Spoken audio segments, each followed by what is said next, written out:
ఛానల్కి స్వాగతం. ఈ ఎడారి కళలనేవి మీరు ఊహించినంత తేలిక కళలేమీ కావు. ఈ కళలు వచ్చాక మీ జీవితాలలో పెను మార్పులు సంభవించవచ్చు.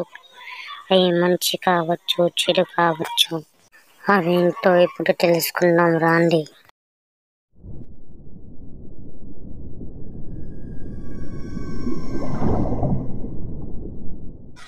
ఇసుక అంటే మట్టి. మట్టి మనుషులకి విడదీయరాని సంబంధం ఉంది. ఎప్పుడైతే మనుషులు మట్టిని నిర్లక్ష్యం చేస్తారో అప్పుడు మనిషి ఆ మట్టిలోనే శాశ్వతంగా నిద్రపోవాల్సి వస్తుంది. కాబట్టి మట్టి ఇసుక వల్ల వచ్చే సప్నాలను మనం నిర్లక్ష్యం చేయకూడదు. మీరు జస్ట్ మీ కళలో ఒకవేళ మట్టిని, ఇసుకని, డెజర్ట్ని కానీ చూసినట్లయితే ఇది అంత మంచి కళ కాదు. మీరు ముందు రాబోయే రోజులు అనవసరమైన కష్టాలు, మానసిక ఇబ్బందులు, మానసిక టెన్షన్స్ ఎక్కువవుతాయి. కాబట్టి మీరు పొద్దున లేవగానే సురభి స్తోత్రం, స్నానం చేశాక సంజాగృత శివ స్తోత్రం చదవాలి. మీరు మీ కళలో వేరేవారు కానీ మీరు కానీ మట్టిని తింటున్నట్టు కానీ చూస్తే లేదా మీరే తింటే ఇది చాలా మంచి కళ.